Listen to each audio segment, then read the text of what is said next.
Hey, what's up, everybody? This is Gary A. Swaby, and you're now watching or listening to the React podcast. And this is our reaction to the Nintendo Switch presentation. And I'm here with Jake James Lugo. What's up, JJ? How's it going, Gary? There's a lot to unpack today, so I'm just ready to dive into it. Oh, yeah, certainly. And I'm here with Tony Polanco. What's up, Tony? Switch gang, you ain't fucking with the Switch gang. What's going on, people? Let's do this. Yeah, glad to have you on the show, man. And we got Max Moller. What's up, Max? How's it going, guys?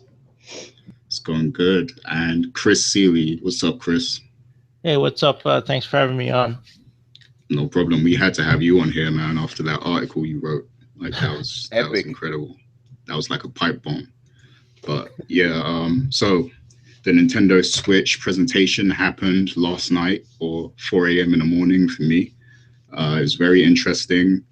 I don't have too much to say personally about it, and that's why, I'm happy to host this show, but I really want to hear the thoughts of all of you guys. So we're going to start talking about the device itself and how they presented the device and spoke about, its capabilities and everything. So I'm going to go straight to Tony. What were your initial thoughts on the device itself and how they presented it? All right. We're going to get to the whole overall presentation, which I felt was a little bit lacking. The device is interesting, right? Because it's both a handheld and a home console, right? And I wanted to see a little bit more in this presentation that wasn't shown in the original reveal thing and all the leak stuff. We didn't really get too much of that, but I did feel the Joy-Con controllers were kind of interesting. The way they had the rumble features, the share feature, which is good, and I think overall the device should be pretty good. I mean, the thing people don't often talk about with Nintendo's devices is they're always solidly built, right? You're gonna get a really good solid thing there, but I do wish we got a little bit more in terms of the system specs. I know they're not going to get that during a Nintendo thing, but I want to know more about the specs and stuff. Like the most specky thing we got out here was that it's going to come with 32 gigs of internal memory. We're going to talk about that, obviously. But yeah, I thought the actual reveal of the device, it could have been handled better, just like most of the reveals of this could have been handled better. But it seems like a good console for what it's trying to be. Okay, yeah. And how about you, JJ? What did you think of like the device itself? Pretty much everything that we saw during that presentation was exactly what we expected. I think we had a few surprises with some of the color skews for the Joy-Con controllers, which is fine. I think it's a little bit weird that they show that you're going to get two different colors of the Joy-Con controllers for the controller itself, matching up inside the package like that. I think it would have made more sense to have just like one color and then have other color options available separately like that. But as far as like the functionality, things that we saw and stuff, I think it looks okay. I think it's cool. It's fine. I'll be interested to see how much more some of those other like little kind of like capabilities, like, the rumble inside the Joy-Con controller itself that they were demonstrating. They really focused on that a lot, like the idea of like being able to feel ice cubes or water inside a cup. I want to see how that applies to actual gameplay experiences. Like, how is that going to really come into play during Super Mario Odyssey or Breath of the Wild or anything else of the sort?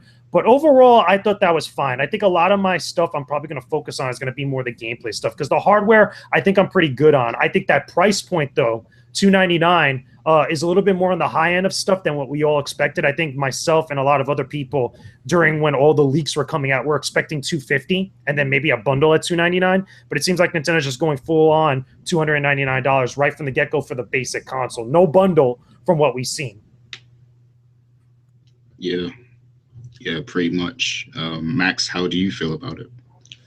I'd have to echo most of the thoughts said. I think the system is pretty fine. I don't know. I'm not really sold on that whole kind of rumble thing yet. That feels a bit too gimmicky for me, unless third-party developers start taking advantage of it, because I feel like, kind of like with the motion control on the Wii, a lot of games later on just kind of stopped taking as much advantage of it, except for first-party games, of course, but third-party games didn't really seem to take much advantage of it. And same with that 1-2 switch thing, where the Joy-Con can sense like how far away you are from things. Like, I saw a GIF of some guy. It was apparently showing off a game, and he was eating a sandwich. He was holding it like this and just going on. And I was like, that's kind of cool, but I mean, what's that doesn't really do much for me though. Like I don't want to do that when I'm playing a game. Yeah, JJ said in the chat is kind of creepy. It is creepy, but I think overall, like the base system is fine. I think the controllers are fine. Everything, it looks interesting. It has my attention, but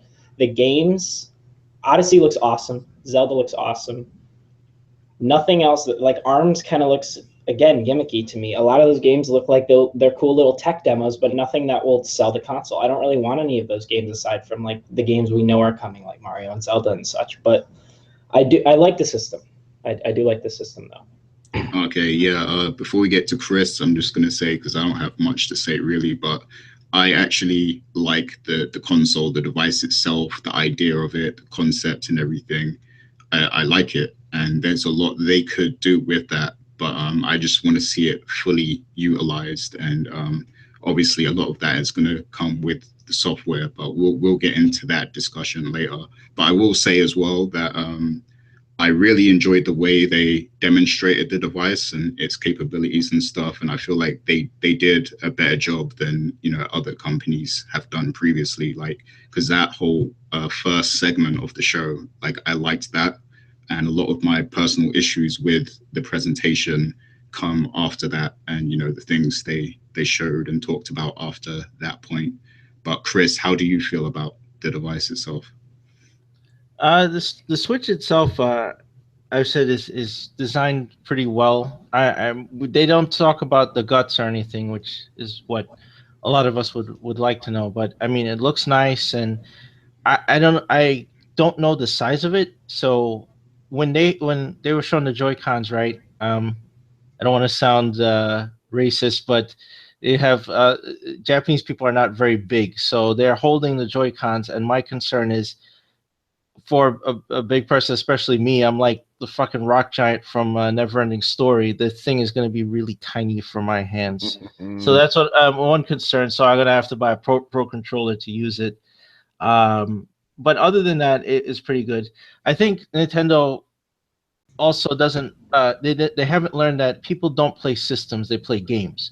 So they spent way too much time showing the Joy-Cons because they wanted to counteract what happened to Wii U. They showed the gamepad and then created all this marketing confusion that lasted for years over what the Wii U actually was. So they sat there and they hammered it home like, this is a Joy-Con, this is just a controller, this is the Switch, this is the actual thing, and making sure you knew what each piece did.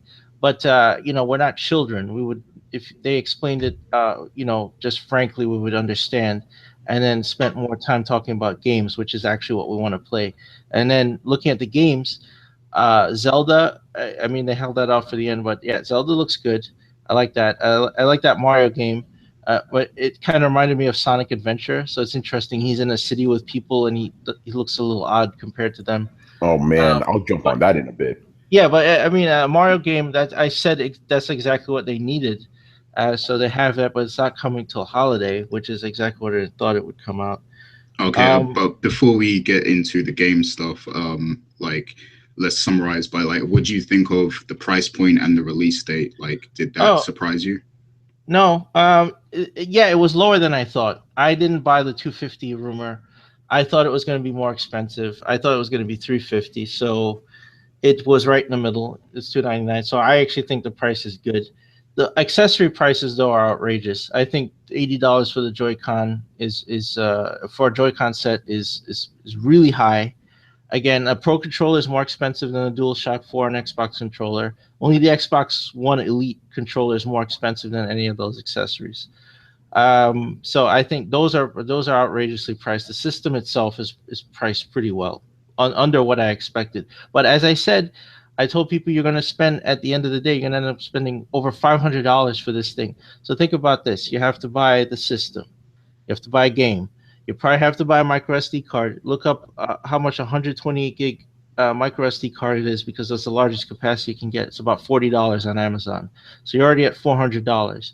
Then you like most of us, you want an extra set of an extra controller, right? When my DualShock 4 runs out of power, I have a second controller. I just take it off the charge and I keep playing, right? Tony does this. A bunch of us do this on the Throwdown. We have an extra controller. So if you get an extra pair of Joy-Cons, add $80, or if you get a Pro controller, add $70. So you're up to $470.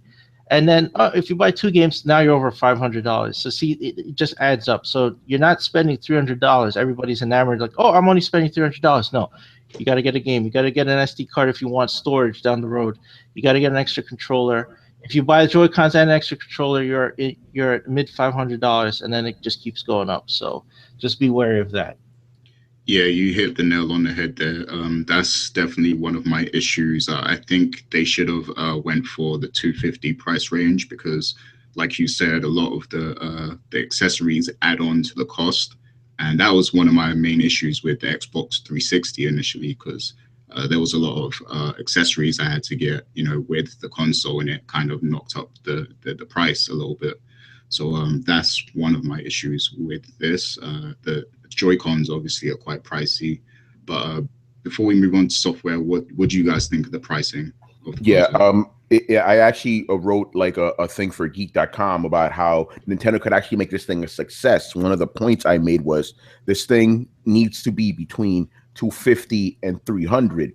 So they hit the higher end scale of that. I personally, I know some people were complaining about the price. I personally think it's just fine. I mean, I pre-ordered a damn thing, like $300. That's nothing. Shit, I'll buy that. But like Chris said, you got to buy all this other shit. You got to buy a game. You don't got to worry about buying too many games at launch, apparently. So yeah, 360, right? For if you buy one game.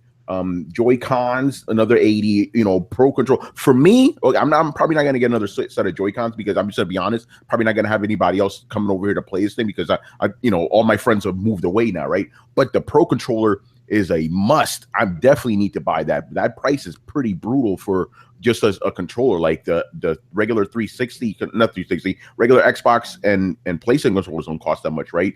But it's kind of, it's expected, so I'm not going to complain too much about essentially ending up paying a little over $400 for a console. That's expected, but yeah, I'll be on the side of I think the 300 price is just perfect. Nintendo's going to get their money back, and we're not going to be hit too hard, Yeah. And what about you, Max? Don't forget, they're also charging for online later on. We don't even know how much that's going to be. That's another cost, yeah. Yeah.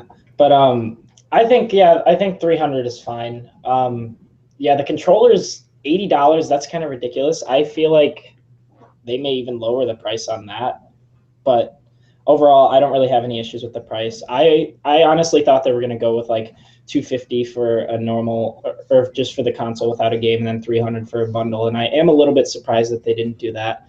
But I think I don't think that extra $50 is going to stop anyone. But like Chris was saying, having to get an extra game and extra controller and everything, I think some people aren't going to factor that in, like more the casual market who doesn't think about it much. They're just going to like go buy the console, and then they're going to be like, oh, I have to do this and this. Or like even when I was younger, I know my parents, they didn't realize a lot of the times that you had to get like a game separately from a console. So I could see parents for like their kids just buying a console and not getting any games, like thinking games just come with it, and then they're going to have to go back and get games, and it can just cause all these issues for people. So hopefully that doesn't happen too much. But no, I don't really have any problem with the $300 pricing or anything. By the way, I just want to quickly add that I personally feel it should have been $250. I don't have a problem with $300, but I do personally feel $250 would have been much better.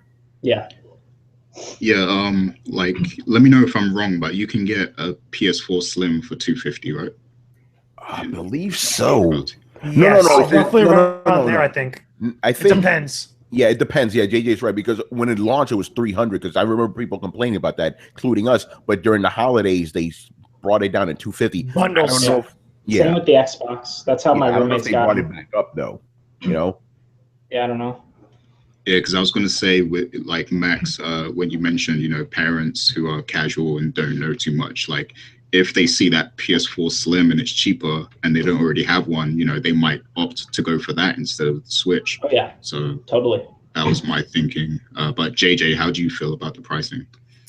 Like I said, it's on the higher end of things. It's a little bit more expensive than what most people thought they were going to do because, again, the direct translation of what we saw in some of the leaks was about 25,000 yen, which is roughly a little over or close to about $220. That's why me and a bunch of other people thought we would be seeing around a $250 price point. But that doesn't seem to be the case. Again, like we're getting a lot in the package. Don't get me wrong. For the $300, you're getting the Joy-Con controllers, you're getting the Joy-Con pad itself, you're getting the screen, the console itself, and I think you're also getting the dock, if I'm not mistaken, and the HDMI cable and AC adapter. So for the $300, you're getting everything in there. But granted, there's no game bundled with it. That's one of the other problems. So once you start getting the console itself, the package itself, so that's $300, then you got to pay a $60 game, which is more than likely probably going to be something like Legend of Zelda Breath of the Wild or whatever it is at launch and stuff. That's when things start to add up. Because if you decide to get another controller, if you decide to get the Pro controller, which the Pro controller is $70, right? If I'm not mistaken, because I don't have a chart in front of me, but I know it's like one of the controllers is like $70, and you have all this other stuff that gets around $60 or at least around that price point, and all these things start to add up. You're starting to talk about a lot of money. And then when you start adding on the fact that some of the other SKUs for the Joy-Cons and other stuff, the straps and everything else like that, that's more money thrown onto the pot. So by the time you're done, if you want the full Switch experience, you're getting close to that $400, if not up to $500 price point. You know, that's a lot of money for some people. I don't think a lot of people, because of that, you know, depending on what one's preference or taste are, if you're a big Zelda fan because that's the big game at launch, or anything else that you're looking forward towards down the line, that's really what's going to decide whether you get this game or this console at launch or not. I think the people that are excited about Zelda are going to pick it up. The people that are, even the diehard Nintendo fans, are more than likely going to wait till probably afterwards unless they're really into Zelda. So I don't know. For someone like me, you know, looking at this price point now, I think I would just rather wait, to be honest with you. I mean, we'll get more into that when we start talking about the other games and stuff, but that's at least how I feel now with $300. Yeah, I'm just glad they throw in the AC adapter. Like, I'm just glad that they do that. But before we move on real quickly, I just have to represent all my Europeans, because like in the conference, they, like, when it was announcing the price, they announced the price for Japan and then the price for the US, and they just completely brushed off Europe, and they were like, "Oh, check with your retailers," like to everyone in Europe. So I thought that was a bit like, what the hell? Yeah, that was a pretty funny moment on Throwdown. We were all waiting for it, and then Brian's like, "Oh, thank you." Yeah, that was crazy. But yeah, so the software, that's where, you know, a lot of the debate is coming in. For this presentation. So they showed, you know, they showed some stuff. They showed Splatoon, obviously. They showed the Super Mario Odyssey. They showed 1-2 Switch. They showed ARMS, and of course, Legends of Zelda. But what would you guys actually think about the software lineup, and is it enough? And also, you know, we'll get into the third-party part of it as well. But I'll go with you, Tony, first. What do you think? All right. I need to get this off my chest, and I hope other some of you guys agree with me, right? What's up with, okay, Mario is a human being, right? We've accepted that this man is a human being, right? Why is it that he's going into a world that has proportionate people? It looked weird. Like if Mario's going into the real world, I'm expecting him, and I realize I'm nitpicking right now, but whatever. I expected everybody else to be proportioned like Mario. Like if he's in New Donk City, that's cool, whatever. Why isn't everybody else proportioned like him? So I'm guessing, like, is Mario from, like, because I always was under the belief that Mario is from the real world, right? And he went into the Mushroom Kingdom, right? He's a plumber doing his job. He gets stuck down a big pipe, and he's in the Mushroom Kingdom with his brother, you know? I always thought he was a regular dude. So I'm like, why is he this little thing, like this little cartoon character in a real world? It makes no sense. There's a scene where he's like jump skipping and stuff, like I forgot the name of that game with the rope and shit.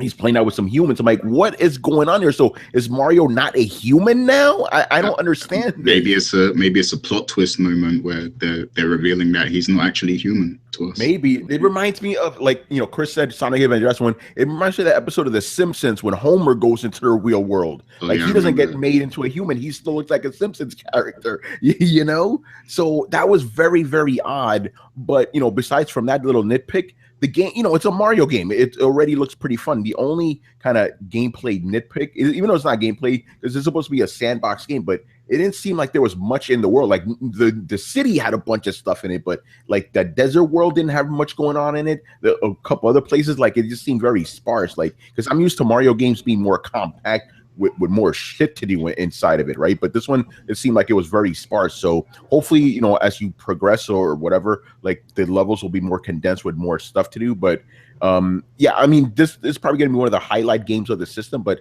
the presentation for it, especially him in that realistic city, was very, very weird. But at the same time, I am looking forward to actually jumping around in a big city. You know what I mean? Like, you know, remember in Spider-Man 2, you get climbed to the top of the Empire State Building? I want to climb to the top of that world's version of Empire State Building and just jump off and see what happens, you know? Yeah, I still have to see that trailer because while I was watching, I had a power cut, so I actually missed that trailer. But I've heard different people's reactions, and it seems interesting. But what was you going to say, Max? I was actually going to say I think that Mario game, I think that city is supposed to be like a hub world, and then each of the other areas are supposed to be like different missions that are going to be like more linear, and then you explore the city to try and get to each mission and things like that, kind of like the Lego games and stuff like that. I was thinking it was maybe more along those lines, and maybe that's why the other levels don't seem like they have that much content compared to the city, but obviously we don't know. But that was what I took from it. Okay, Chris, any thoughts? I saw you type something. Oh, that was just Max posted something Jim Sterling said about Switch's online service. Okay, cool. Yeah, but in terms of the software, the only things I thought that were worth a damn was, of course, Zelda, and I thought that Mario looked interesting.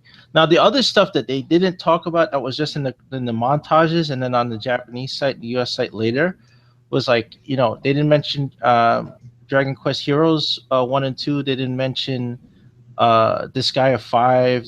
I mean, that's what people want to hear. And that's where I say Nintendo doesn't get it. They don't understand their market. Like, nobody wants a newly armed boxing gimmicky game, right? We're done with gimmicks. But that's what ARMS is. If you're going to do a boxing game, either make it like the Wii Sports one or make a Punch-Out game. That's what people would get behind. But don't make this newly armed fucking, cash grabby gimmicky nonsense. And and there were other games that people were expecting to be there that I'm shocked it wasn't there. I thought they would have announced just even at a glance that From Software is going to bring Dark Souls to it. It didn't say that.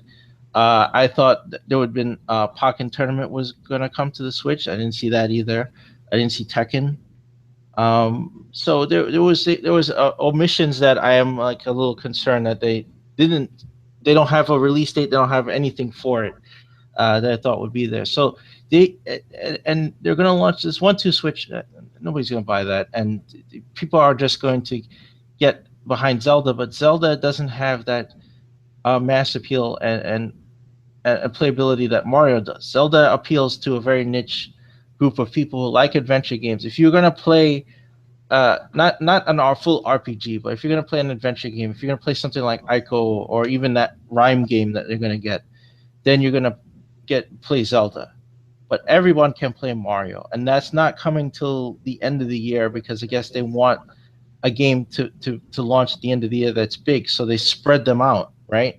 So the launch lineup looks pretty weak right now, and that's concerning because there's this weak launch lineup, and then there's stuff trickling out. There's stuff that just says 2017, which is so ambiguous. I mean, EA is like, oh, we have FIFA, and it's like, is it FIFA 17? What is it? It just says FIFA. So that's concerning. They're just going to trickle out stuff in between holiday and March. So that's concerning. That's something I worried about for the system, that they weren't going to have enough games and not enough third-party support out of the gate, which is going to hurt the sales of the system. There's not really a reason to get it. If you're not going to play Zelda right now, then people will wait till holiday. So you have a weak launch. Weak launches makes investors worry, and that's why the stock started to fall yesterday. And watch March 3rd. Wait till the end of March because that's the end of their fiscal year, and then they have to give a conference on that. If those sales are weak, their stock is going to drop again, worse than worse than Pokemon Go, worse than the Super Mario Run stock drop. It's gonna plummet even further. So those are things that they have to watch out for, and they're not acting like it bothers them, but it has a huge impact on their future. Yeah, that was like one of the things that confused me with the presentation. Like, why did they spend so much time to show us like 1-2 punch and arms when, you know, those are clearly focused on the more gimmicky side of the system? And like, I wanted this system to be pitched towards like, you know, more the 3DS market, because I consider the people who regularly play on the 3DS to be the more hardcore side of the Nintendo gamers.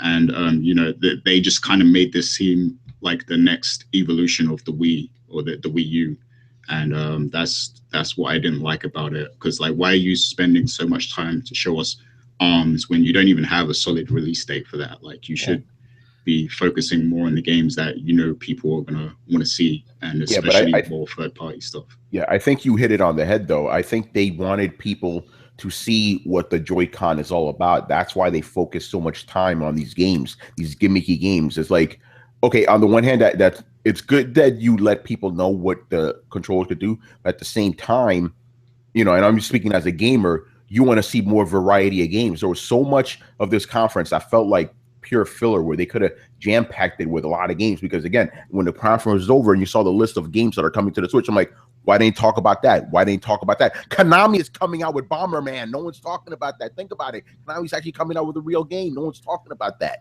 You know, so I just felt that was Ubisoft has games coming up for this thing. They didn't talk about that. So like, okay, again, I understand why you need to show off. And again, you need to show off the capabilities of Joy-Con. You just could have done it in a more interesting way. You spent like, what, a minute with the stupid cowboys and stuff? It's like, come on, man, just get to it already. Show us what it could do. Show us the games. That's what we want. I'll say this, like, this was part of my editorial, that they don't learn anything. So when in the beginning of the conference, remember that guy came out and said, oh, this thing is built off the DNA of all their systems and all their learnings. Yeah. No, that's not true. It's only built off of the last 2 generations. So if you look at the Switch, right, it's a fancier Wii U gamepad with the sides that can slide off, right?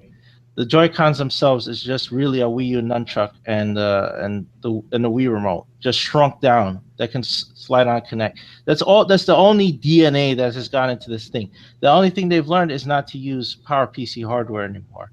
So they got NVIDIA to build the guts of this thing, which was a smart move. Now, the rest of it is just reaping their legacy. The only other DNA they take from the past is what they're going to sell you to get on this online service. Like Max was saying, that you get to play some NES and Super NES games for free for a month, and then you have to buy them. So what's the point of the service? Why don't you just buy them? That's the only DNA they're taking from the past. They're actually just going, hey, remember this? You love this as a kid, so here, buy it again. Yeah, that's definitely an issue. But Max or JJ, get in here. What are your thoughts on the overall software lineup that they showed? Well, which one should I tackle first? First party or third party? Focus on what they actually showed first of all, and then we'll get into third party stuff. Okay, so the presentation itself, I mean, a lot of the games that they did show, a lot of it came from various leaks and stuff, which was exciting. Like, I'm excited about the Shin Megami Tensei game. I'm excited about the Dynasty Warriors Fire Emblem game, or Fire Emblem Warriors game that's coming from Tecmo Koei. I'm excited, obviously, about Super Mario Odyssey, Breath of the Wild. You know, pretty much the obvious is there. What is a little bit concerning to me, and what a little bit is questionable, is why isn't 1-2 Switch packed with the console? Because 1-2 Switch pretty much reminds me of Wii Sports. It reminds me of like the Wii's first like few titles that were really, again, showcasing the nunchuck and what you could do with that. Why isn't that game bundled in with the Switch? I think that's a question that it seems a little weird that, you know, they just wouldn't go with that, because that seems like almost obvious is obvious. But in addition to that, I mean, I don't know if I would look at it as so harsh, kind of like what Chris has said, you know, as far as, you know, looking at 1-2 Switch or any of the other games that are really trying to just utilize the Joy-Con controller's technology to its full, or at least try to demonstrate it as best it can. I think, you know, you're going to get those games no matter what with any type of like platform like that. And I think it's good for the ecosystem. However, I don't want that to be a focus, for an extended period of time leading into, again, not only towards the end of this year into the following year where we're still getting games like that. I think that once we get that at launch, I think that should be done. And we should start getting more of the bigger legacy IPs that we're supposed to see from Nintendo. The more interesting stuff is the stuff that we didn't see at this presentation. We didn't see Mario Kart demo there, which they showed it, but they never really talked about it how you would expect. Again, it's Mario Kart 8 Deluxe, which is supposed to have all this extra content and stuff like that. Being a Mario game, being a big Nintendo first-party title, that was probably one of the bigger hits on the Wii U. I feel like they maybe should have at least had a little bit more than just like a funny cameo during the time when they were showing off the actual capabilities of the console itself, switching from the TV over to the tablet itself. And again, I think that the best showing, obviously, besides Zelda at the very end with its launch date reveal, was Super Mario Odyssey. That was the game that I saw universally everybody got excited about, because that was the first time we were seeing a brand new Mario title that's going to be on brand new Nintendo hardware, and that was great. Now, to Tony's point and to everybody else's point that they mentioned about this Mario title being a little bit more out of the norm than usual, because Mario is coming into the real world. I think someone I saw explaining it on Twitter was that this is kind of like Mario coming into a new dimension that just happens to be like, real life, modern day and stuff. It didn't bother me as much at first when I first saw it until I started seeing people talk about it and start to point out little things. Because if you really look at some of the screenshots that were shown for Super Mario Odyssey, doesn't it have a lot of reminiscence from Sonic 06 and also Assassin's Creed? Like, I saw various different places talking about that on Twitter, poking fun at it, which I think it's fine and stuff, but it is kind of true. It just is really out of the norm for the Mario franchise. Now, don't get me wrong. I still think it's going to be great.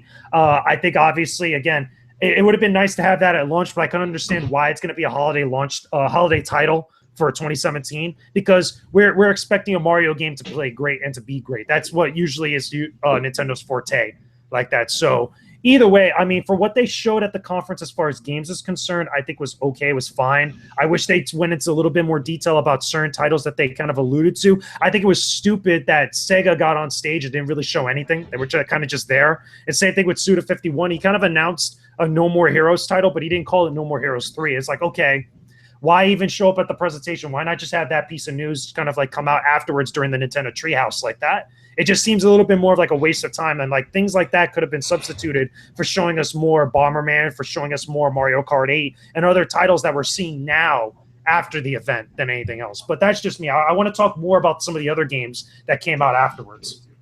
Okay, before we do that, Max, did you have any final thoughts on that? Yeah, my biggest problem is like they have like I echo a lot of what like JJ and everyone was saying, but my biggest problem here is like look at this lineup. They have Zelda, they have Mario, they have Splatoon 2, Mario Kart 8, ARMS and 1-2 Switch or whatever, a Fire Emblem game, a Xenoblade game, Sonic Mania, Bomberman. They have all these games coming out, but none of them are there at launch. Like that lineup sounds awesome, except no one's gonna buy the console if none of these games are there when it comes out. Like, why not delay the console until like summer or something like that when they can at least have more than one console seller? Like, and like JJ was saying, 1-2 Switch isn't coming with the console. No one is going to buy 1-2 Switch. That he was saying that's like Wii Sports. That looks like one of the mini games in Wii Sports. That's not a game in itself, unless there's just a whole bunch of stuff they aren't showing us in that where there's like a whole story or something. But that's just the biggest thing that frustrates me, because again, the games are all, there's a lot of cool games. They just aren't coming. We don't know when they're coming, and that's really bothersome to me. And I just don't understand why they showed it off this early when they don't have anything to play on it. Like, because that's the biggest thing. People buy a console to play games. Like, that's Would you guys say that you would have actually preferred if the console released in the fall, so that like all these games would actually be available? Yes, without question, because that's when you start getting the bigger titles. That's when we get close to the Super Mario Odyssey. Zelda will already be out. It'll be out on Wii U for a time because it's coming out date in March with the Switch version. But again, like most people are probably going to play that. By the way, I'm sorry. That's been confirmed. That actually was confirmed by Nintendo at the same moment they revealed it. Okay, good, because that was a big question we had. Like, is this game coming out for the Wii U? What's going on? And again, I'm going to get into more of that because that's a big talking point I want to touch on in some of the other games when we get into it now. But like again, if we had this coming out towards the fall for the holiday season and stuff, it'd be a much more better reason to get it at launch like that. But I'll get into that in just a second. I want everybody to finish their thoughts. Yeah, I want to jump on that real quick because, and this is something we said after Throwdown. It's like, yo, if this thing is more palatable at the end of the year, right? Like right now, like you literally just have 5 games coming out of launch, right? At the end of the year, though, some shit's gonna be coming out for this. You're gonna have Zelda already. You're gonna have Mario around the holidays. You're gonna have a bunch of other stuff coming. So I honestly think, like, for those who are heavily disappointed by this, and you're a Nintendo fan, wait until the fall. That's when this thing's going to be really, really worth it right now. So, but yeah, I don't know why, Chris talked about this too. Why release a console in March? That I've never, correct me if I'm wrong, I've never heard of a console coming out that early. I know the Sega Saturn came out during the summer, right? But fall, the spring is that. No, it's not even spring yet. It's still winter. It's a weird like time to launch a console. And then think about this, right? Launching March 3rd, and we just got an event for it in January. I don't know who's gonna I don't know, man. Like, it just seems like there's not enough time to actually hype this thing to promote it, because if you would release it during the fall, right, you could have started promoting it now in January, get people hyped up for like 8 months, and then you go ham, The problem, they're doing this. Their launch schedule is more like their handheld schedule because they launched the 3DS in March of 2011. So they're treating this more as like a handheld than a console. And then the other problem is their release schedule on this stream is based around their business quarters and not around any sort of other sense. That's why it looks illogical. They want the Switch to come out before the end of their fiscal year, and they put this stream out now to build hype going into that.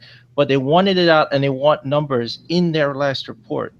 So the problem is that like you said, and the rest of us have said, most of the games that you're going to want you're going to wait for are in the fall or holiday. So they kind of shot themselves in the foot by pushing this. They made other missteps leading up to this. They should have kept supporting the Wii U up to this point, because if you wanted to have some kind of windfall before this launch, and they should have pushed this to the fall. So the Switch should be launched in the fall, and Wii U and 3DS should have been fully supported through the rest of this year, and build up third-party support so that you had enough of a library and enough of an interest going into the system that it could launch during the holiday and be competitive. But now it's launching in March. It only has one game that I think is worth buying, and that's Zelda. Right off the bat, and then nothing really until the fall. So that's a huge problem. That's going to hurt them in sales this year. They planned this around their business schedule, but that's not the way you plan and launch things. That's going to be a huge mistake. Okay, yeah, that makes a lot of sense. But okay, so let's talk about the third-party stuff. So obviously that was, one of the big concerns, like, is it going to have enough third-party support? But we did see some things. We saw Skyrim, which I don't know why. Like, who's going to buy that? Like, seriously. And we also saw EA, who actually came out on stage and announced FIFA, which is like another game that's like, meh, like, who cares? But what do you guys actually think of the third-party support for the system so far? And do you think that this will be a long-term thing where the third-party publishers will stick with the Nintendo Switch and continue to support it? Go ahead, JJ. Go ahead, JJ. Go ahead. I was going to say, I think it's a problem with old game is old, and that's the problem with the third-party support right now for the Nintendo Switch. There's a lot of older games that are either available on other platforms that have been around for a while, or have, again, been available on Wii U at this point, leading from launch onward throughout the rest of the year. The Legend of Zelda Breath of the Wild, even though that's going to be a game primarily that people buy on the Nintendo Switch, it's still available for the Wii U. So, I mean, if you're excited for Zelda, and again, you're kind of hurting right now to buy a new console that's going to cost so much money and stuff, you can still get that game on the Wii U and still get a similar experience, even though it might not look as great. But even then, with third-party games down the line throughout the rest of the year, because I've been looking at the Nintendo Treehouse presentation for most of the morning today, even us now talking, I've had it like on in the background, and I'm seeing some of these third-party games that are coming to the Switch throughout the course of the year. And there's a variety of little like issues that I'm seeing like pop up here and there. Besides them being older games and stuff, there are games that like you would expect to be really excited about. Like, perfect example, we were talking about this before, Gary, before we started recording. Ultra Street Fighter 2. Oh, you guys know I love Street Fighter, and I think Street Fighter 2 is one of the best fighting games out that's ever been made and such. But like, it seems like with the Switch version of this game, they're taking a step backwards, where as opposed to the other versions of the game, which is like HD remix and stuff, this game runs slower, even though it has all this extra content. That seems pretty cool. But if a game plays, yeah, I'm not even joking. I'm not even joking, because I just saw this on the Nintendo Switch Treehouse presentation, right? So basically, the game runs like Super Street Fighter 2 on the SNES. That, at least that's what I saw. It's got the artwork of the Udon stuff from HD Remix, and it has like all this extra content and new characters, by the way, which is fine. Yeah, but Evil Ken, runs, you know. Yeah, it runs slower. No, like I was saying to myself, and I was saying in the chat to everybody, is like, I hope there's a way to adjust the speed on this game, because this seems like a huge step backwards here. And then that's one example. Here's the other example I want to bring up, which, funny enough, you guys mentioned Super Bomberman R, where nobody's talking about it because Konami's making a game. You want to know why nobody's talking about it? Because a thing came out not too long ago, like within the last 20 minutes, that there might be microtransactions in this game in order to continue your games. I'm not even joking, and it has to do with these gems that I saw on the Treehouse presentation now, which is something that, like, that was a huge buzzkill. Once I saw that, I was like, wait a second, like, can you earn those in game? Are those microtransactions? Like, the problem is the questions being asked rather than certainties that are being given to us. That's what's the big issue. Now, you could say the same thing about a lot of other third-party titles here and there. I think it's great that we're getting Xenoblade Chronicles 2. I think it's great that we're getting a new Fire Emblem game, even though it's a Dynasty Warriors game for the most part. I think it's great that we're getting a new game from Square Enix that's exclusive to the Switch, it looks like, even though it's got probably the worst name I've seen in a while. And, you know, looking at it straight up, it's that Project Octo something, whatever. Yeah. I can.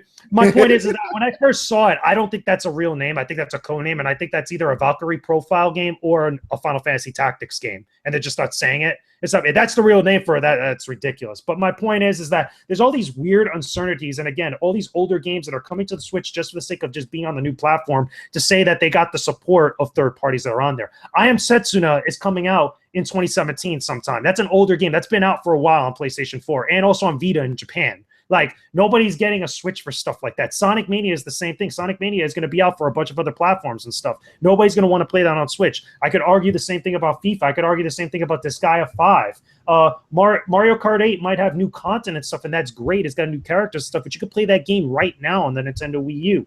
My point is, okay, for getting this console at launch, okay, around launch time, or even towards like the end of the year, towards the holiday season, even though we have those big games coming out, it's a very hard sell for the Nintendo Switch for people to jump on this console now. And I think there's a number of different reasons of that. I think also that we might get some more surprises we didn't see at E3 this year. If you notice, based on some of the leaks that were floating around and stuff, no talk about Smash Brothers on the Switch, no talk about Metroid, no talk about like a lot of different games that people have been hearing about or been alluded to for quite some time before we got this presentation today. But that's just some of my thoughts. There's a lot to unpack there, but I'm curious about what you guys think. Yeah, like, that's really a problem, like, because it's like a lot of these publishers were just like, okay, here's some leftovers for you. But that doesn't necessarily mean that you've got full-on third-party support, because, you know, are they going to continue to release new games and, you know, even create exclusives or exclusive content for the Switch in the long term? Like, that's the real question. By the way, Gary, I'm sorry to interrupt. I want to add one more point before we dive into the rest of you guys. So there was already publishers that confirmed that their big games that are coming out very soon are not going to be on the Switch. And I'm talking about Persona 5, because Atlas is on board doing a new Shin Megami Tensei game. We didn't hear anything about Kingdom Hearts. We didn't hear anything about Final Fantasy VII Remake and stuff that was rumored for. Mass Effect got confirmed that it's not going to be on there. There's a lot of different games from big publishers that have games coming out within the next few months that are not going to have games that are that big on the Switch right now. Yeah, exactly. Also, like, some of those games are coming out like in March too. Like, people are gonna get a game that for a console they already have that they know has other games they can play, like probably over a console with no games on it. Yeah, I'm hearing people that are conflicted because they're like, Horizon comes out a few weeks before the Switch, and, you know, Mass Effect comes out in March. Like, so they're you know, they're counting their money and they're saying, look, like, this doesn't fit into, you know, the games I want to play around that time. So that's another issue right there. Chris, what are your thoughts on the third-party support, and do you think it will be more long-term than the Wii U?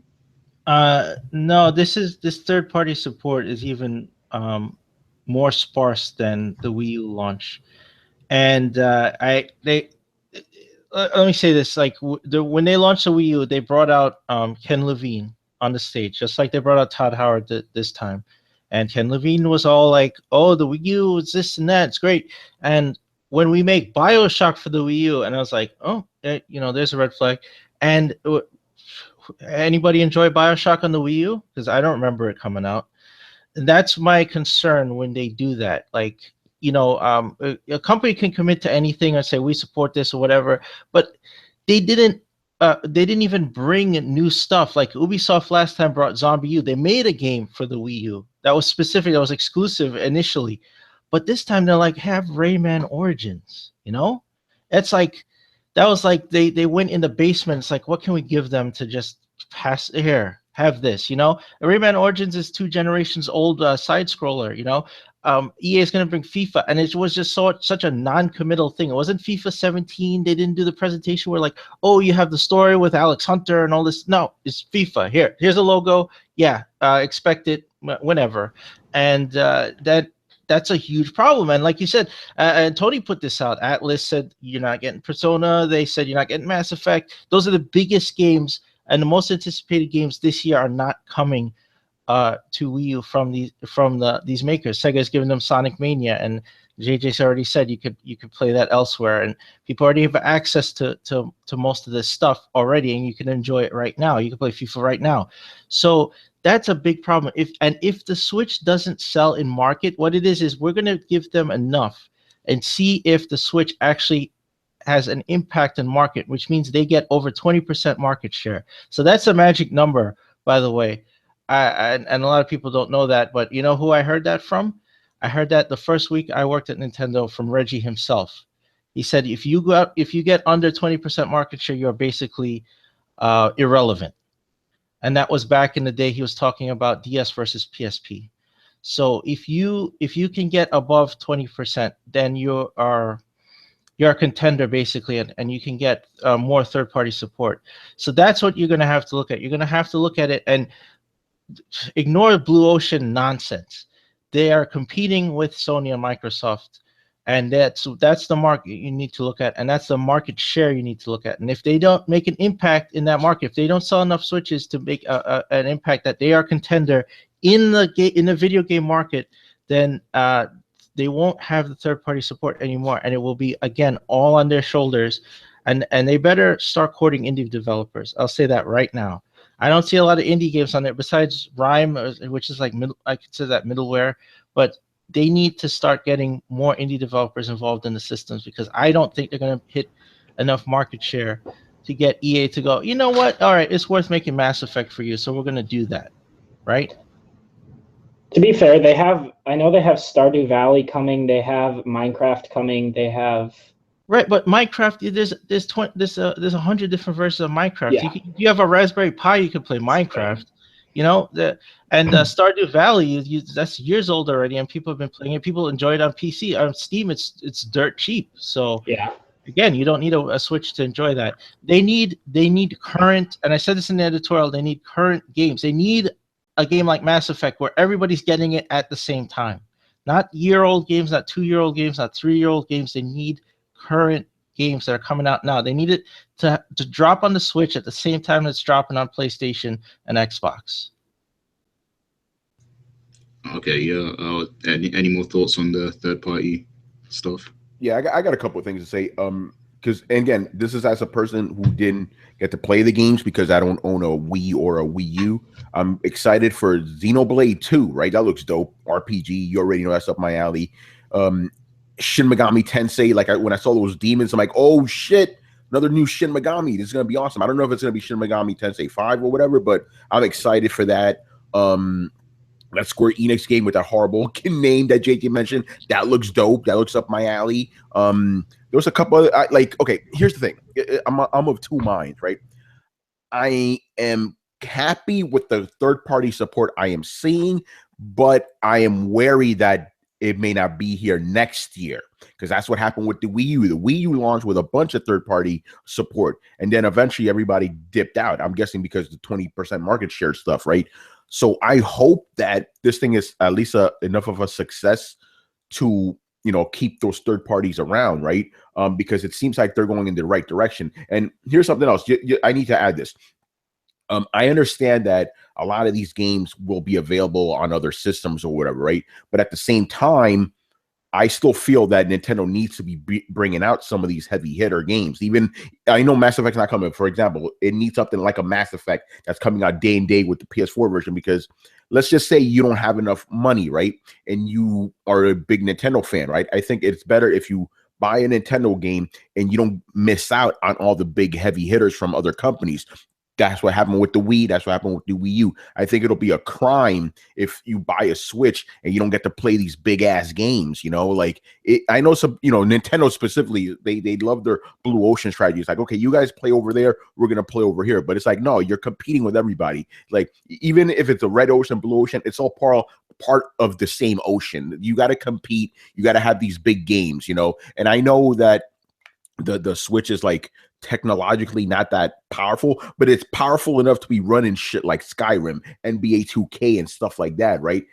They could do something with minimal work. Because I know this system, correct me if I'm wrong, is easier to develop for, at least definitely easier to develop for than Nintendo's past system. So I think it's definitely good for them to bring more third party. I just hope third party sticks around, you know. And like Chris said, we need those indie games, man. This isn't like 2000, you know. Indie games are a big deal now, you know, and they could actually help you out in the long run, especially during the dry season, which it seems like the Switch is going to be having at least until the holidays, you know. So definitely need more indie support. Third party stuff, I'm seeing, at least the support wise, I'm happy with. I just want to see more games. Like this dude from Sega shows up. My man, I don't know, he didn't show nothing. My man Suda comes out, he shows a picture of Travis touchdown. It's like, okay, that's good that you guys are supporting the system, but come on, man, we need some games too, you know? So that's my thoughts on it. But yeah, me personally, all those RPGs they showed, that all looks gold to me, man. Dope shit.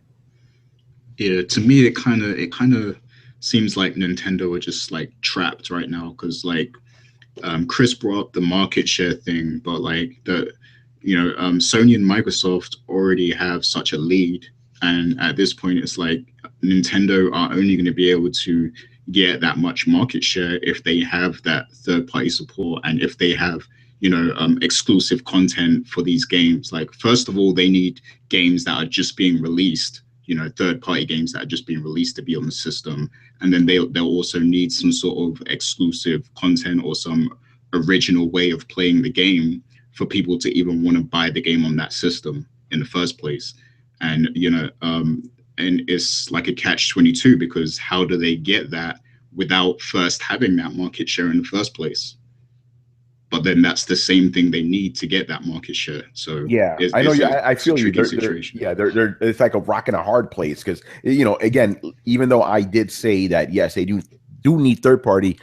Let's just be honest. Most people are not going to be playing third party on the Switch. They're in a weird rut. You know what I mean? But I still say it's better to have more games than less games, even if those games don't exactly sell that much.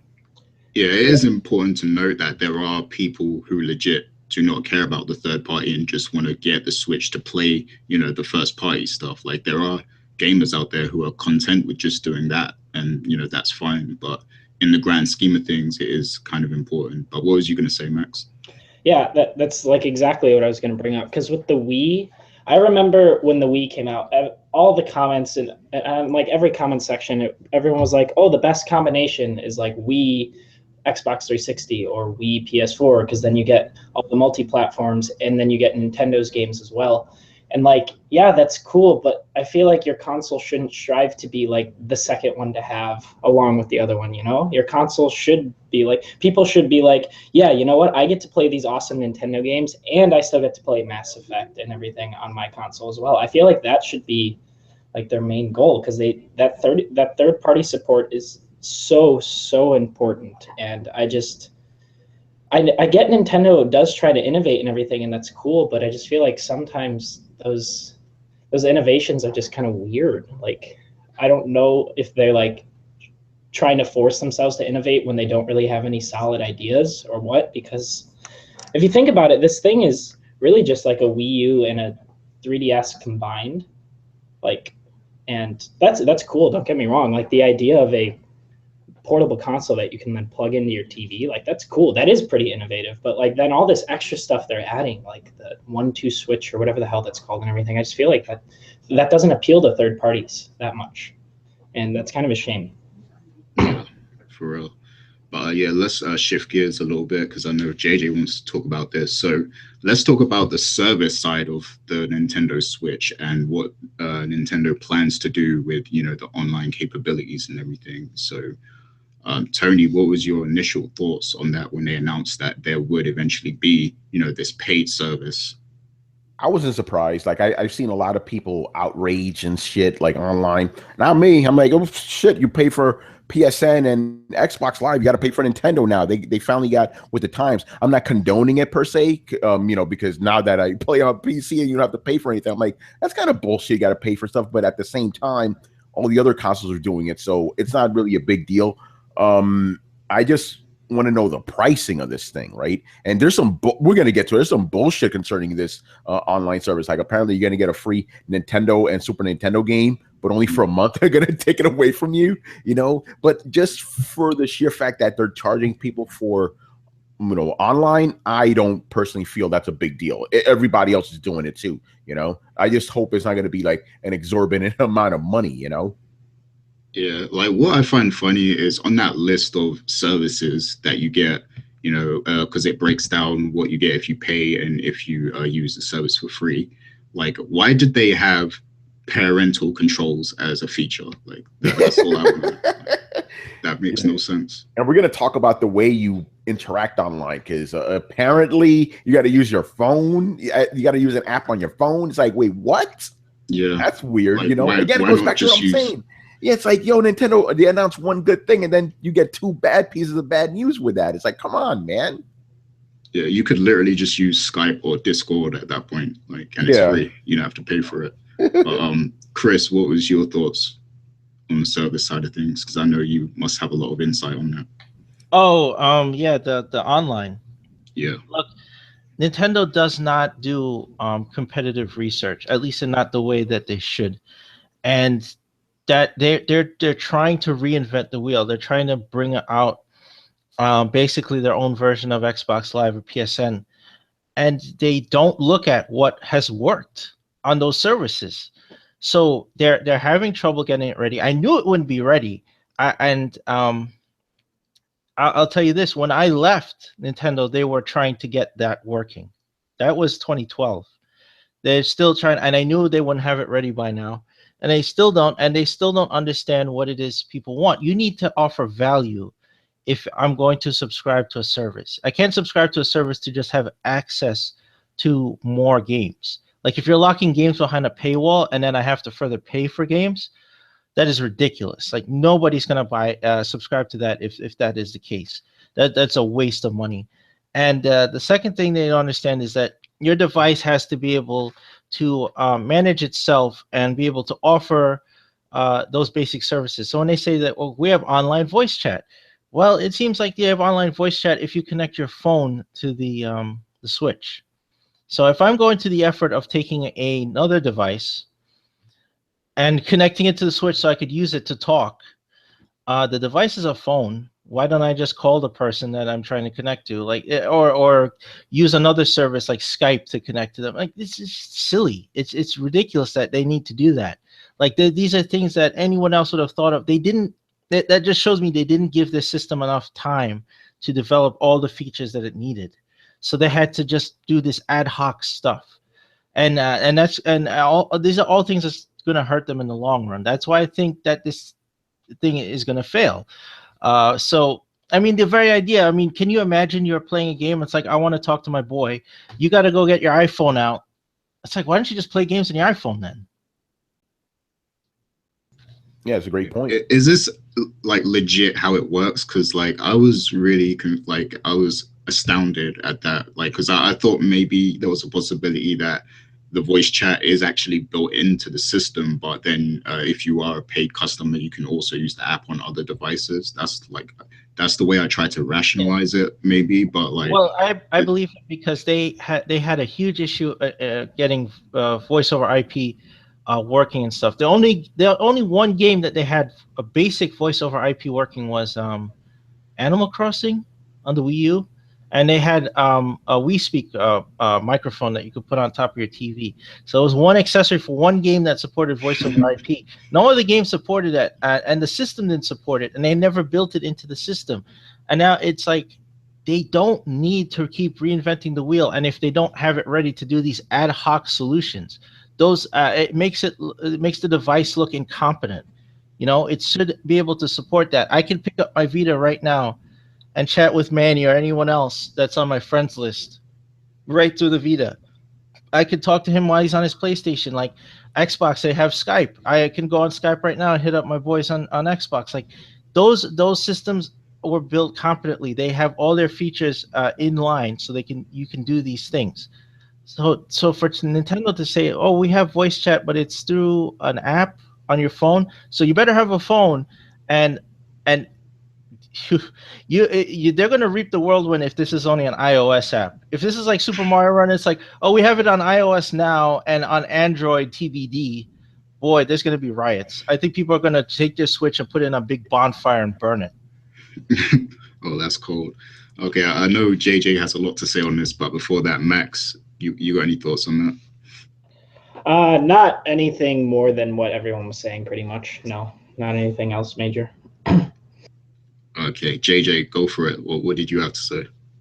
So here's the thing about that I wanted to talk about the online service and stuff. Now, again, a lot of the info, we got some of it during the presentation, but we're getting more of like the little details that I guess like they didn't want really to come out at first from various different spots from people, again, both Nintendo as well as other people that have been reporting on it. According to them and stuff that we've even had here in the chat and we've been talking about here and there, you pay for it. I'm guessing for the year. They haven't really talked about price and stuff or any of the finer details. But when you get the online service for the Switch, you're going to get a free NES and or SNES game that's going to have online capabilities, apparently. Like, that's going to be a thing for each specific game that you get it. You're going to be able to play it online and such. But at the end of the month trial, you're going to have to buy it afterwards. That's the tweet that I just saw earlier by Jim Sterling that, again, he's been corroborating from various different places, which sucks. Because Nintendo should be following a model similar to either Xbox Live Gold or Games for Gold or PlayStation Plus, where again they're not nickel and diming us. They're not being gracious to give us a demo of the game, because that's what it feels like to me. They should be giving us the games themselves, okay, with the service, because we're kind of putting ourselves in for the service. We're committing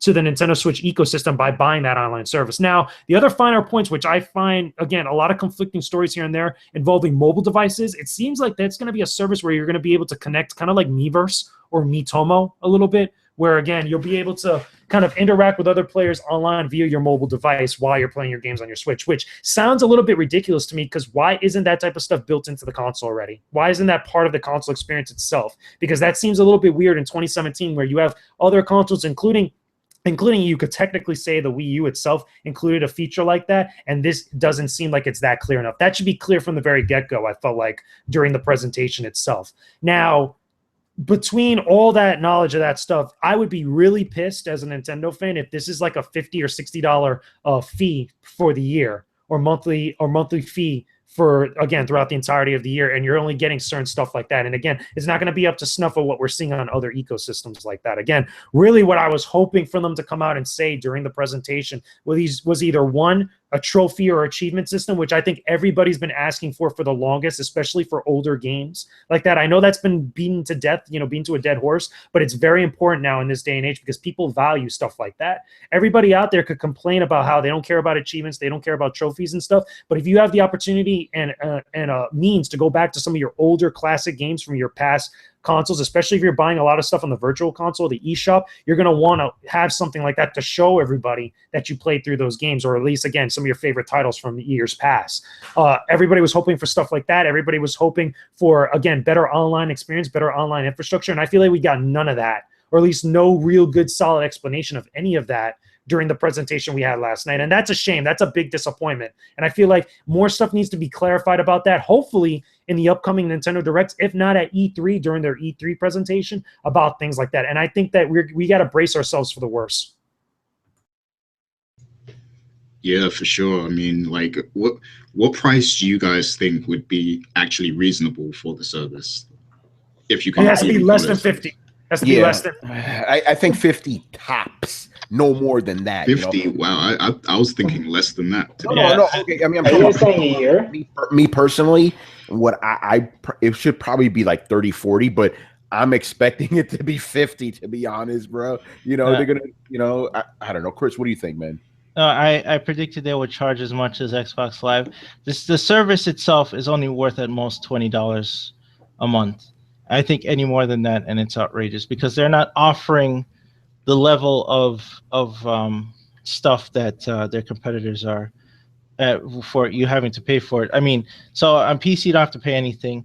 Again, mobile you don't have to pay anything. And Xbox Live and PSN are both priced at $50 per year. I don't know what the monthly breakdown is. I think it's $10 a month for Xbox Live, and so I don't know what model. If Nintendo's going to go, oh, you could pay month to month, or you could pay for 3 months or 6 months or whatever. But if the annual breakdown is over $20 a month, I do not think they're going to provide enough value to justify a price over $20 per month. I think that from what I've heard, this service to me is not worth more than $5 a month, if you ask me. I don't think, because with Xbox, I get a solid network. I get party chat, voice chat. I get games every month that I get to keep. You know, it's just, I don't think that this is worth a lot, at least from what we've been shown so far. Okay, looking at it from a positive side though, like, do you feel like how is I gotta ask this question first, like how is the infrastructure of playing online on the Wii U right now? JJ, I know you play a lot of Wii U online. Is the infrastructure like good? Does it need improving? Yes, it does. Straight up. Like the online infrastructure for Nintendo games just in general needs to be adjusted. It's not as solid as like PlayStation Network or Xbox Live for a variety of different reasons and stuff. And I say that from playing games like Smash Brothers, playing games like Pokken Tournament, Splatoon. Again, there's a variety of different games. I'll even throw in Tekken, because even though hardly anybody plays Tekken on the Wii U and stuff, I've had that experience before, playing those games online with that, and it's just not up to snuff. It needs to be better. Miiverse was a good kind of like attempt at like really making that even better. Miiverse were kind of reminded me a little bit of like a Facebook for Nintendo gamers in some extent, and that's fine. But like now, Nintendo needs to move past that. Nintendo needs to at least take examples from the other ecosystems and kind of implement it into their own style like that for the online services, because it's just not up to snuff. I don't think that people are really going to want to have the same type of issues they've been having for years right now with a game like Splatoon 2, if not Ultra Street Fighter 2, because I'm pretty sure I would assume that game's going to be online as well, or any of the other online games that they're going to be out throughout the entirety of the year, and it's still feeling so archaic like that. Okay, yeah, because my thinking is like maybe Nintendo wants to start to get a bit more serious about developing their online, but they're looking at this as a way to like fund that extra work that it takes to, you know, build their ecosystem. Like, do you think that could be a factor in this? Like they're starting out small, but they're gonna, you know, develop it and grow with it over time. I think that's a good point. I don't know how, with the way Nintendo works though, I don't know how soon we would like kind of see those results. You know what I mean?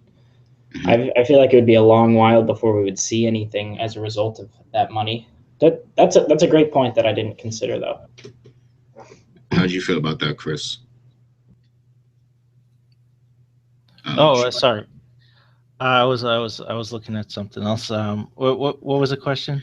So basically, like I feel like maybe there's a possibility that Nintendo's looking at it like, okay, we want to start to develop our online structure, so let's start out small, and you know, we'll charge people, and then we'll use that money to, you know, fund the development of our online facilities, and you know, hopefully down the road everything will be unified across devices or whatever, and it will be like a fully functioning online service, you know, comparable to Xbox Live or PSN. Like, do you think they're looking at it that way? No, not at all. That would assume that they had a long-term strategy, and they don't.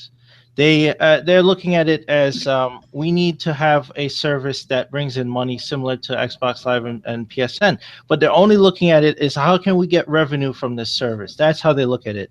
So they have things locked down because they have this weird paranoia that they, if they can't control all their IPs and every single game, that they're going to lose control of them somehow. So that's why in the service, like, you can play the games 1 month for free and then you have to pay for them. It's this weird type of control structure. And when you are thinking more about that than offering services, then yeah, they're not looking at growing the service. They're looking at it from a protectionist standpoint. And then if you look at it that way, then you're getting less, but they're going to charge you more. So that's their philosophy and that's their strategy going forward. They're not looking and they're not looking to reinvest this money into building the service. And they certainly don't listen to us, and they don't listen to fans when they say, "Hey, can we have that?" They don't listen to people, so they're not going to take any type of feedback, positive or negative, about the service to try to make it better. They just think, hey, we made this thing and you use it the way we tell you to use it. Yeah, like what bothers me is like, okay, they're giving you access to games every month, but they're classic games. And if you look at the other services, they're offering you, more recent titles, whether you like them or not. They're like newer releases kind of thing. And Nintendo's just offering you classics. And it's like, is that really worth, paying for? Like, because these are just old classic games that you can literally get anywhere if you want to. Right. But yeah, and like I look at, the way Nintendo, they're always quick to shut down community games. Like, whenever a fan remakes one of their classic titles or something, like, they always shut that down. So I think they're looking at it like, look, we need to make money off of this old library. Like, we don't want these people doing what they want with these old properties. We want to be the one that's in control and, making money from all these old classics. So I think that this is just their way of fitting that into, into that idea. And that's what I don't like about it. And I don't think it's worth the money in that regards. But I mean, so once the console actually launches, they're gonna have all the online capabilities set up, right? But they won't actually start charging you until later on or something. Is that how it's happening? Yeah, it's like you get a free trial until the fall, I believe. Yeah, but they didn't specify how long that trial is. That's what I mean. Is Like, the trial all the way to the fall, or is it like a month? I don't to know. me, it seems like it's only going to last a month. So think about this, right? You get this thing in March, right? You get to play it online until April, and then that's it until September. So you can't even renew it if you wanted to until like later this year or something. I don't know. Again, they're not explaining this, Also, what is there to play online right now in the first place? Or what? 1-2 Switch? Yeah. I'm playing Zelda online. I don't know. Oh man, Splatoon is the summer. Wait, Splatoon is summer, so they have to have online by then, right? Yeah. Like Splatoon 2. So I don't know. That's a weird thing. Well, I think the games are going to offer their own individual multiplayer experiences. See, I really don't think that the games themselves are going to be locked down to needing to pay them for their online service. See, I don't think they got it how to implement this thing properly. Because like you said, if Splatoon comes out in summer, then what are they going to say? You can't play multiplayer to the fall. Then nobody's going to buy it, right? That'd be ridiculous. I wouldn't put it past them, but that'd be ridiculous. I think each game is going to have to offer its own multiplayer experience, and then. Sorry, keep going. Oh no, and the idea of the online service then gets even weaker. So, are you asking us to pay you to reap your own legacy? Like, so you can put out nostalgia, and I have to pay you for that nostalgia? Like, that seems ridiculous. Yeah. So if that's the case, so we're paying for voice chat, and then getting one free game a month that we have to buy anyways later on that we probably already own. And they say there'll be discounts as well, like for buying games. But like when I saw that breakdown, that little chart or whatever, the table, online play was actually in there. So I think it is a unified thing, and I think it would make more sense if it was just a free trial up until this fall. I think that would make the most. I mean, even that doesn't make sense entirely, but like I think that makes the most sense if they do it that way. But Yeah, because otherwise, no one's gonna pay for just voice chat in that. No one. Like, Yeah. That's a really dumb idea if there is no online play included in that.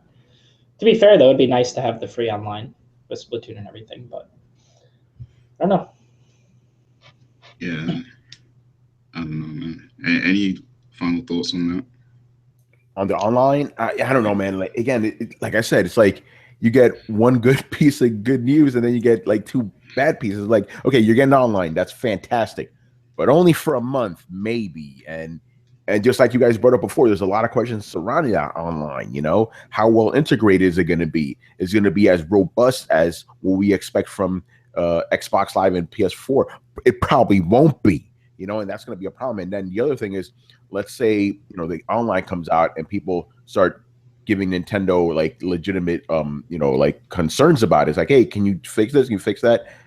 How likely is it that Nintendo's going to listen to the feedback and actually implement changes? Like, think about like PSN, right? There was a bunch of stuff people didn't like about it, and then within years, I'm talking about original PSN, right?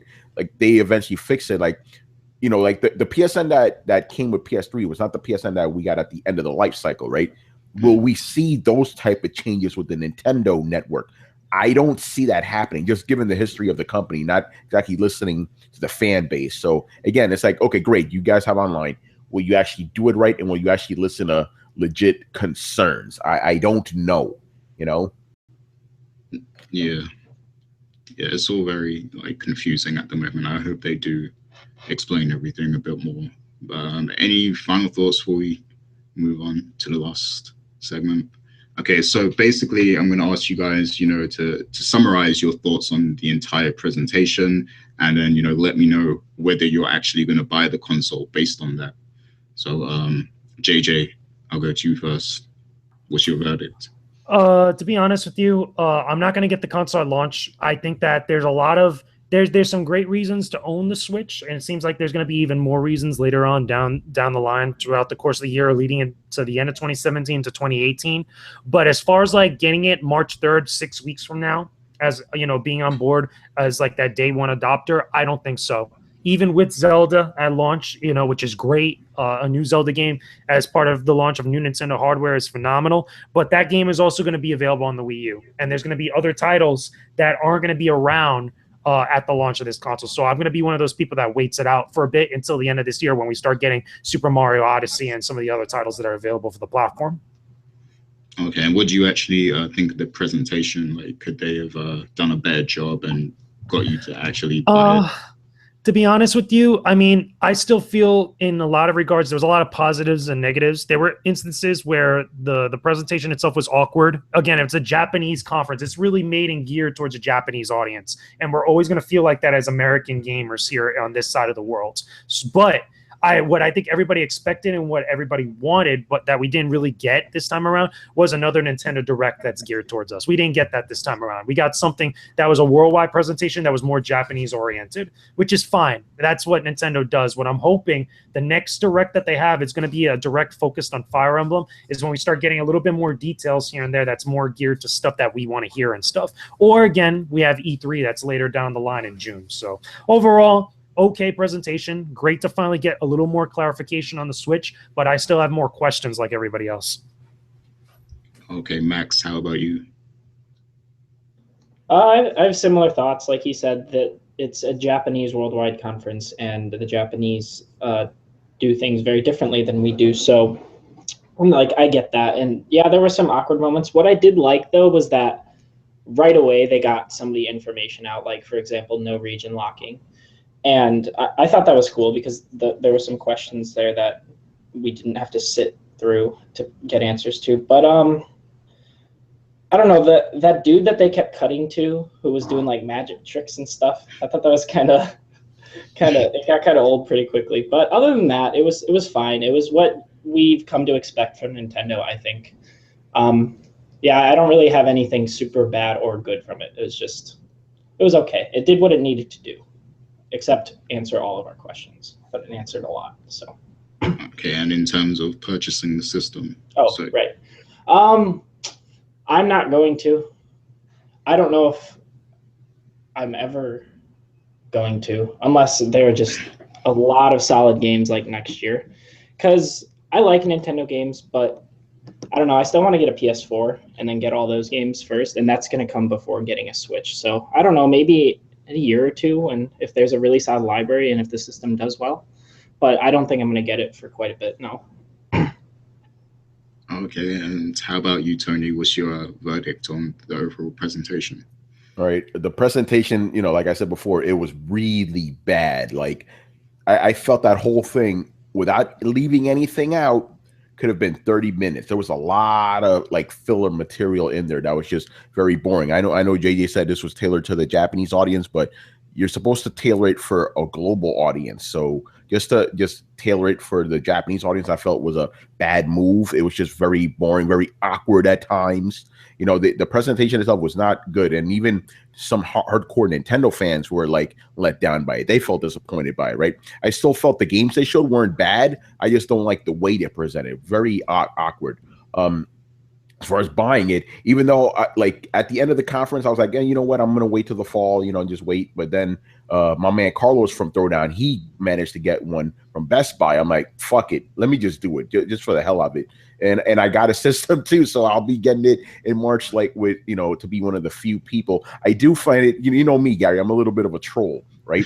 I do find it hilarious that I'm going to be getting this system while somebody that legitimately wants it will not be able to get it. So I take a little bit of pleasure in that, you know, devious pleasure in that, you know, because it's just funny because, you know, Nintendo's not going to produce enough of these damn things. You know that already, you know, so I'm going to have it in March, but then it's like, okay, I'm going to be playing Zelda and then that's it. There's nothing else on this thing, you know? Oh, man. But again, I still think it'll be a viable system at the end of the year. You're going to have more stuff, but yeah, right now, I mean, if you're going to get it in March, you're either super hardcore or you just want to be a dickhead like me. That's hilarious. But yeah, just to bounce off of, you know, the stock thing, them not supplying enough. Yeah, like that is a concern. Like, will they stock enough? Will will they be able to cater to the demand? Or, you know, are they going to do the normal thing of like, you know, not producing enough to fulfill, you know, the demand for the console? And that's actually something, you know, Chris broke down in his, check that out once again. But Chris, what are your final thoughts on the presentation, and will you be buying a Nintendo Switch at any point? So the presentation, I thought only 15 minutes of it was worth anyone's time, and the rest of it was filler. They focused on the system, and really they should focus on the games. Like, they could have presented what the system was without being worried that people would get confused in a much shorter amount of time, without the gimmicky cowboys and the boxing thing, the actors. It was just ridiculous. The magic tricks. They should have spent more time talking about the games and not having Suda51 come out and say, "Hey, I'm making something. It's going to be great. Bye." No, don't do that. Show actual things, even logos, like what is coming for the system. I think. Chris, I'm sorry, I need to cut you off real quick. Just quickly need to talk about Suda51's translator. What was up with my man? Oh yeah. Well, that guy. Point, I think 51 went off script. That guy sucked. Yeah, straight up. Like, that was the worst translator that I've ever seen at a presentation for a gaming event. And that and the Sega one was also terrible. I'm just saying. Yeah. Yeah. I just want to add my 2 cents in there. That's all. All right, sorry, Chris. I just had to say that because that was horrible, son. Yeah. So, with thoughts of the system, will I get the system? I actually do want one. I really want to play Zelda. I don't own a Wii U, so I'm not going to invest in a Wii U at this point, if I could even find one. But I would like to play Zelda. I would like them to get more support and make more games. With that being said, I think this year is going to be very sparse. I think you're going to see a couple of things coming out in the spring, and then the bulk of it coming out in the holiday. So you're going to have this weird gap of nothing. And also they have to worry about, I know they're in their blue ocean, but in reality, they're with everyone else. And Scorpio is going to launch in the holiday, and Sony's going to bring a ton of games this year. So they have to be really concerned about that. People only have a finite amount of money. and they have to make choices. So if people are already invested in Sony or Microsoft or both, and they get a Switch, right? What is going to draw them more? Is it going to be if Microsoft decides Crackdown 3 is going to launch in the holiday, I'm just as a hypothetical, and I go, oh, I've been waiting for that, I'm going to buy that. Then maybe I won't buy a Super Mario Odyssey, or when Sony launches Spider-Man or God of War, I'm definitely going to get that. That may influence my purchase decisions not to get something else. See, that's how competition works, right? You have to worry about what's going to draw your market, and if you're in the same market as other people, then you have to worry about what are they doing, and Nintendo doesn't do that, and that's something they definitely have to factor in when you're talking about Switch sales. Like, the Switch doesn't exist by itself in its own market. It exists with other systems, and they haven't accounted for that, and that's going to hurt them in the long run. So coming into holiday 2017, there's going to be a lot coming from both Sony and Microsoft in that regard, and that's going to hurt them in the long run. So this year is going to be very bad for them. And you watch, and then post-holiday, that's when I think is the tipping point for them having to make a huge reorganization for the company. And people are not going to like that, but that is where they're heading. And I don't see them pulling out of it. I think it's too late for them to make a change. I think it's too late to get support. It's too late to get a bunch of developers together and say, we need stuff right now. We need a ton of stuff this year, unless they get unless they reach out to indie guys and beg them to make tons and tons of games to fill in and promote them. I don't think there's much else they can do. Okay, but is Zelda alone enough to make you want to get the system at all? No one game sells a system. If you buy a system for one game, that's ridiculous. And I'm not going to spend hundreds of dollars just to play Zelda, right? So I'd have to want other stuff. So I do want Mario and stuff. So I'm not going to buy a Switch right away. I'm not even going to buy it in the summer and stuff. I'm going to wait till the holiday. But then again, as I said, during the holiday, if Scorpio drops and other titles drop during the holiday, then my decision is going to get harder, because it's like, well, shit, I really want to play Crackdown, or I really want to play Spider-Man. What if God of War launches on a holiday and I get that? Then if I get that, I now have less money to invest in the Switch. So I may not get it. I may wait. And that's something that's going to affect a lot of people's decision making. And what if I decide, oh, no, you know what? Hell, I'm going to get the Scorpio. Well, then I'm out hundreds of dollars. I'm definitely not getting the Switch then. I'm not going to buy two systems at the same time. So that's something I have to think about. And that decision is going to get harder the closer we get to holiday 2017.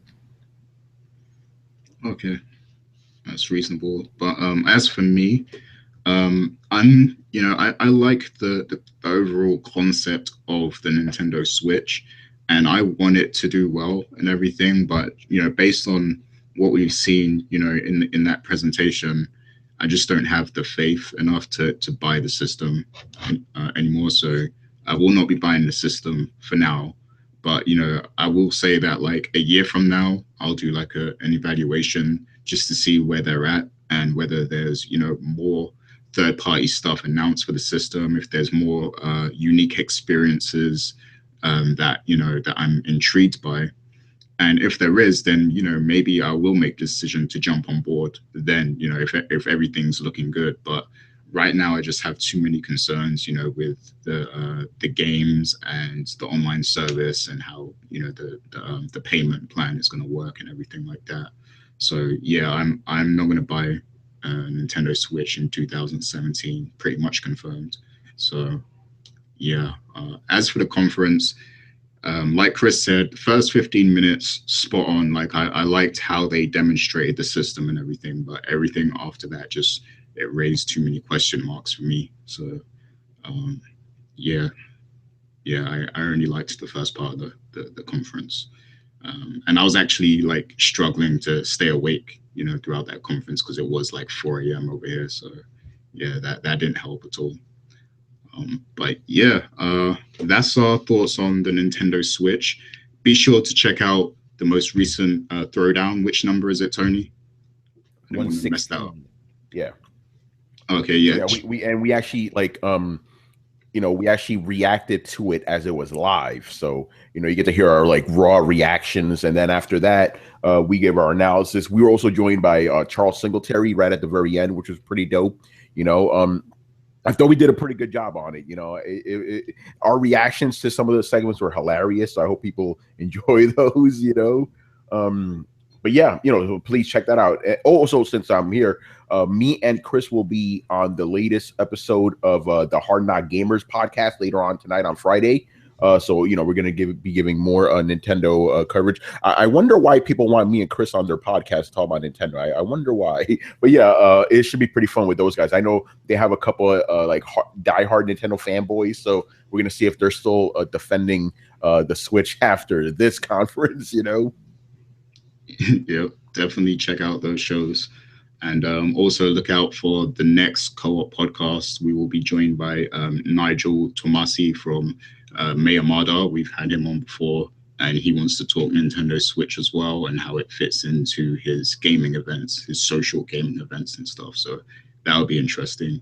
But yeah, do we have any final thoughts before we get off here? So you go first, Max. No, I think that we had a pretty good talk. I think we summed up just about everything. Thanks for everyone in the chat. As always, chat was great, and I will see you guys on the co-op on Sunday. Cool. Yeah. I saw loads of people in the chat, but I couldn't really, because I'm hosting, I couldn't really concentrate too much on that. But shout out to all those people in the chat and everything. Tony, any final thoughts? Yeah. Even though I was disappointed by the conference, it was better than I expected. Believe it or not, my expectations were pretty low. So again, like I said, my actual problem with the conference was the presentation in and of itself. The actual presentation was my problem. The games they showed, I don't have a problem with. Like even the bullshit games like 1-2 Switch. It's like, okay, that's cool. It should come with the system, like Jay said. But yeah, the actual games coming forward, I don't have a problem with.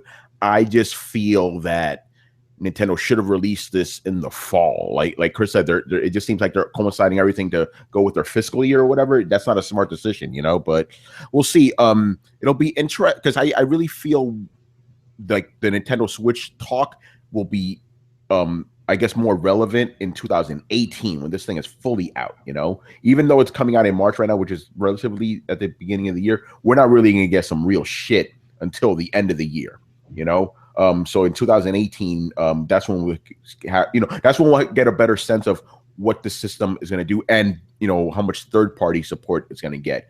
But, and I just want to reiterate something I've been saying for a while now.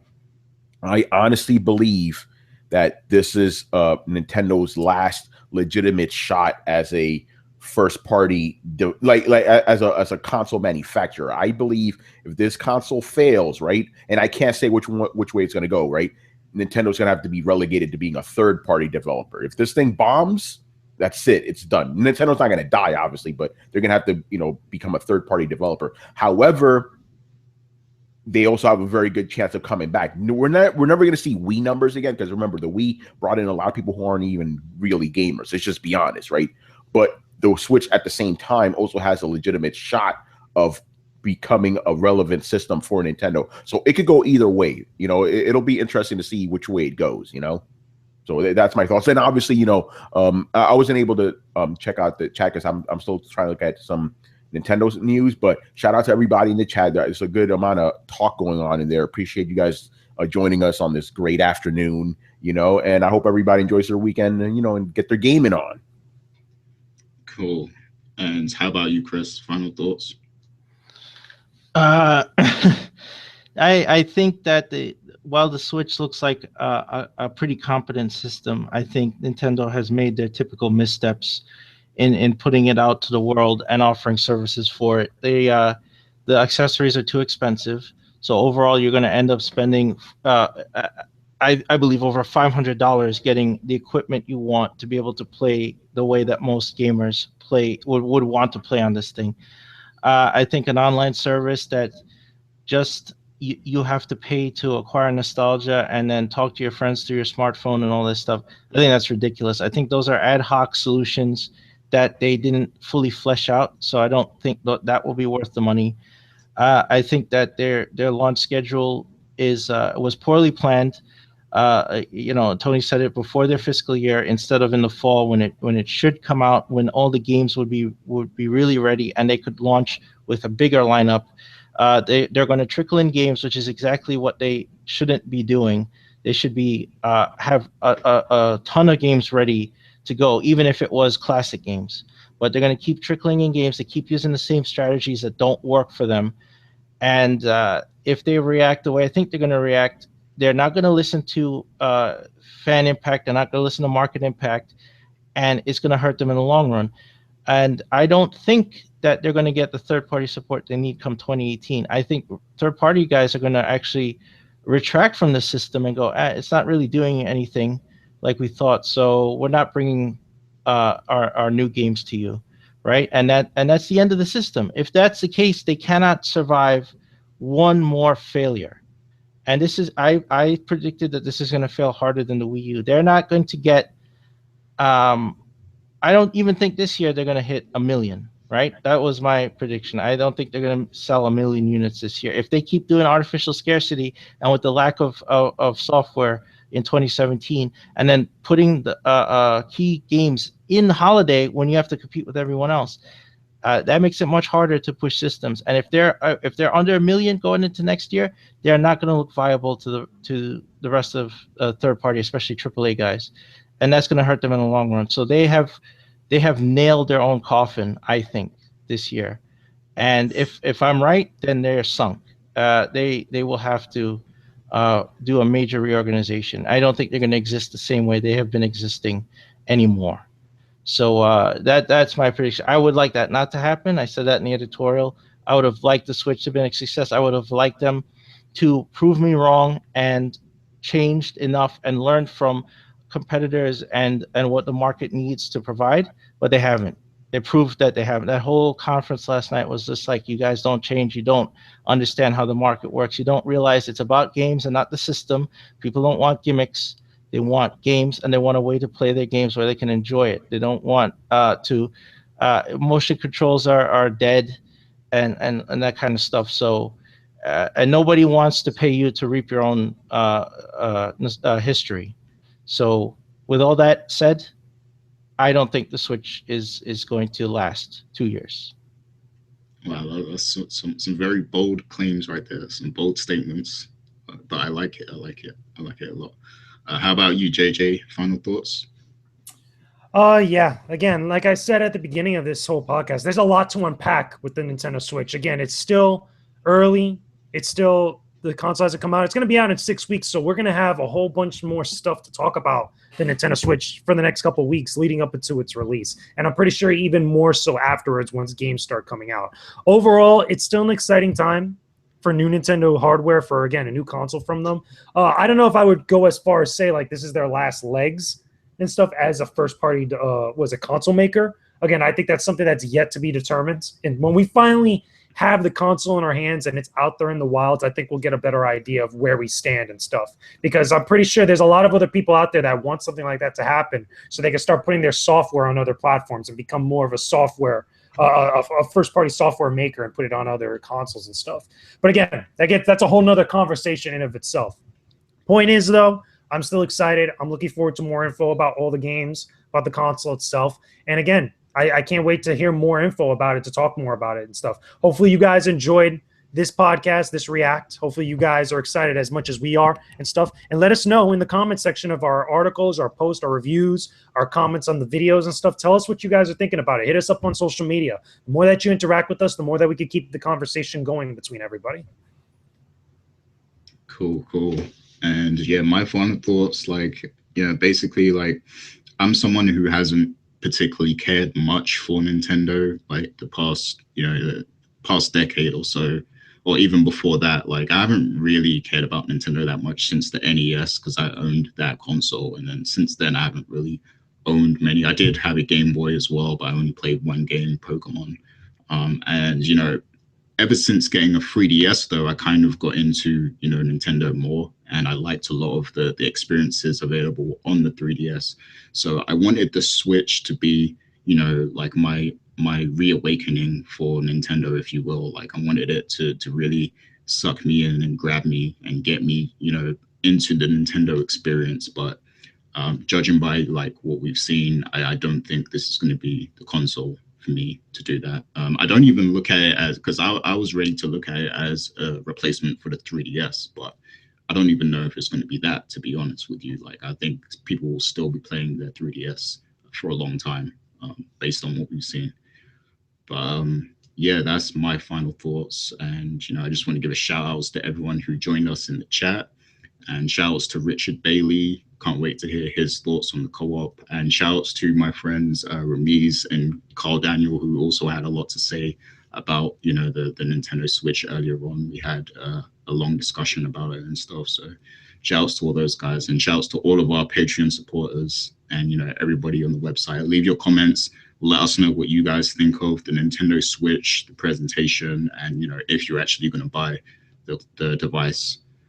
We thank you for listening, people, and we're going to be out now. So peace.